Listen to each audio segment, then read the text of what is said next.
A user whose name I've forgotten unfortunately was a supporter of public schooling. He claimed that even in the most favourable of circumstances, a large minority would be unable to afford schooling if a public option wasn't available. This is an unjustified claim. The purpose of this video is to explain why and to outline some of the considerations that suggest that private schooling would be affordable to low-income families in the absence of public schooling. The main mistake this user made was that they didn't take into account that if public schools ceased to exist, the market for education would look completely different, and the options available to low-income families would also be very different because of that. So first of all families would get to keep the part of their earnings that are currently extorted from them to pay for public education. This would mean that when a parent paid for private tuition for their kid, they'd no longer be paying for education twice over, as is the case with the current system. So immediately the simple absence of taxes extracted for the funding of public schools would mean that more people will be able to afford private schools. Incidentally, because public education includes colleges and universities, this is especially relevant to low-income families because these families are less likely to send their kids to college or university, which means that the taxes that currently subsidize these institutions are a disproportionately high cost for the poor. They have to pay the tax anyway, but don't use the service it pays for. But getting to keep the money currently extorted to fund public education is it's a help, but it's only a small help, really. 2. In the absence of public schools, there would be an enormous increase in the number of private schools. The higher density of private schools would mean that parents would have an increased choice of where to send their kids in their immediate locality. They wouldn't have to put up with a single nearby school and its high fees just because the next one is too far away from where the parents could find work. The increased density of private schools would greatly increase competition between them. Rival schools would try to underbid each other to attract customers at the same time as trying to outcompete each other in quality. So in the absence of public schools, the increased competition between private schools would lead to falling fees and increasing quality. Number 3. Currently, because the customers of private schools are paying for public education they don't use, private schools tend to attract more wealthy parents. These parents are willing and able to pay twice over because the private schools are so superior to the public ones. It seems worth it for them. So currently private schools will tend to cater for this kind of customer, offering very high quality education. They'll tend to be better equipped, have smaller class sizes, etc.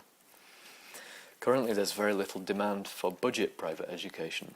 That is, private schools that offer a lower quality of education, perhaps on a par with public schools.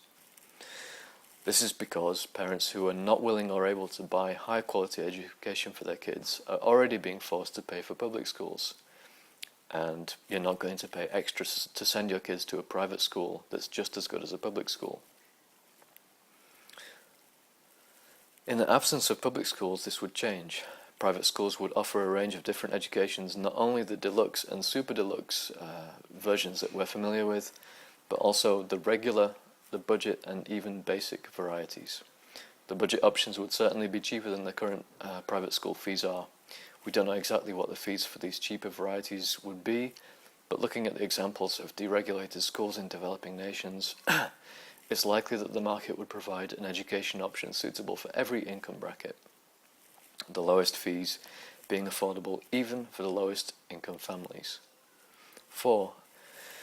If, in conjunction with the abolition of public education, the terms under which education can be offered were no longer dictated by the state, the rate of improvement in the education levels available to all, including the poor, would multiply again. Relieved from having to conform to arbitrary national standards, teachers would compete with each other in a new way. They'd be free to adopt widely varying teaching models.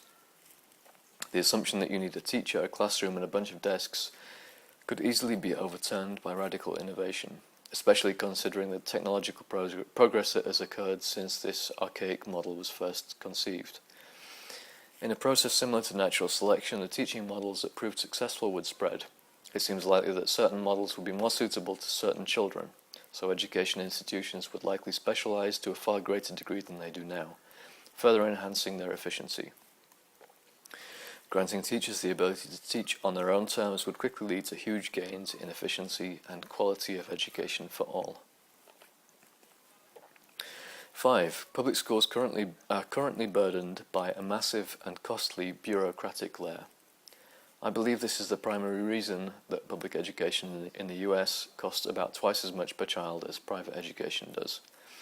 Public education institutions whose funding doesn't depend on providing a cost-effective service are very much more likely to develop a wasteful and unnecessary bureaucracy than are the private institutes who are responsive to market forces and incentivized very strongly to eliminate unnecessary costs.